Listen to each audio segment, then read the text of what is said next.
Questions still linger about the safety of the tri-state's water supply. Many residents near the train derailment in East Palestine and beyond want to know if it's safe to drink the water. It's a big question. Our Brett Bagansky joins us live in Covington now with some answers from a government agency. Evan and Jasmine, we heard from the Ohio EPA hours ago saying the further that contaminated plume that they were talking about heads downstream here at the Ohio River, the weaker the risk becomes. And tonight, some Kentucky water districts are also trying to ease some of your worries and any questions that you might have about the potential for water contamination. We know that there is a plume moving down the Ohio River. That plume is reportedly moving at about 1 mile an hour down the Ohio River. On Tuesday, the Ohio EPA and state leaders reported that, yes, the spill of hazardous materials from the East Palestine train derailment from February 3rd did flow into the Ohio River. It's a water body that's able to dilute the pollutants pretty quickly. Tiffany Kavalik seemed to downplay it and went as far as saying they were confident those low levels are not getting passed on to you, the water customer, citing effective water treatment and the potential to close any water intakes if it's necessary. Northern Kentucky Water District confirmed days ago workers are collecting samples and analyzing to see if there's any potential threat to our drinking water. If the contaminants continue downstream, it also said workers will shut down its Ohio River intakes as a precautionary measure.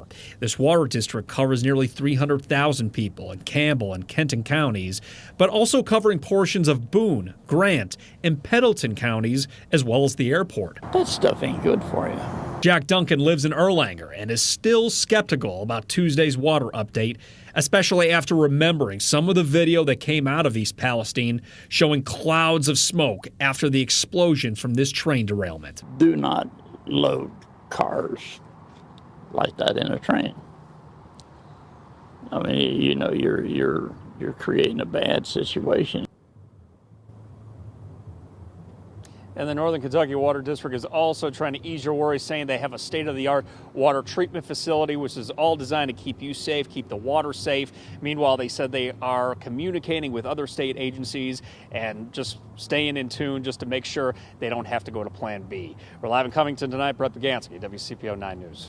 Here's what you need to know about the water tonight. There are teams of people collecting samples and testing them all day. As of tonight, none of that vinyl chloride from those trains is showing up in the Ohio River between here and the creek carrying those chemicals from the derailment site. Only one compound from those train cars is showing up. It's called butyl acrylate. It's what I saw Greater Cincinnati Waterworks discovering in tests a few hours ago. I think, first of all, I saw out there we need to put some of this in perspective. In a lab just off Kellogg Avenue. So this is an auto sampler. These machines run every day, so despite a disaster nearly 300 miles away, this is nothing new for Greater Cincinnati Waterworks. We do this kind of testing every day, several times a day. What is new is the presence of butyl acrylate. Colorless, but we're told has a distinct fruity smell. It can be used to make plastics and adhesives. Samples show it is in the Ohio, more than 200 miles upriver from Cincinnati. The highest samples that I've seen in the Ohio River have been 4 parts per billion. The concern level is 560 parts per billion. Extremely low levels. Data from the Little Beaver Creek near Steubenville shows how quickly butyl acrylate dilutes. Highest readings in that waterway were 12.5 parts per billion days ago. Our first response is still going to be to shut it down once it gets here. And that means Waterworks will cut off intake from the river likely sometime next week, but believes its filtration system could clean it up anyway. It holds about 600,000 pounds of this activated carbon material. Here's a closer look. It is basically charcoal. The chemicals and materials will stick to the carbon, and so when the water comes out, then it won't have those contaminants in it. It happens every day. Millions of gallons go through here. And if any butyl acrylate makes its way in, they'll hit it with a 1-2 carbon punch. We'll put that powdered form, we'll mix that with the waters that's coming in the river. So we have that activated carbon, we have this activated carbon, and then our disinfection steps.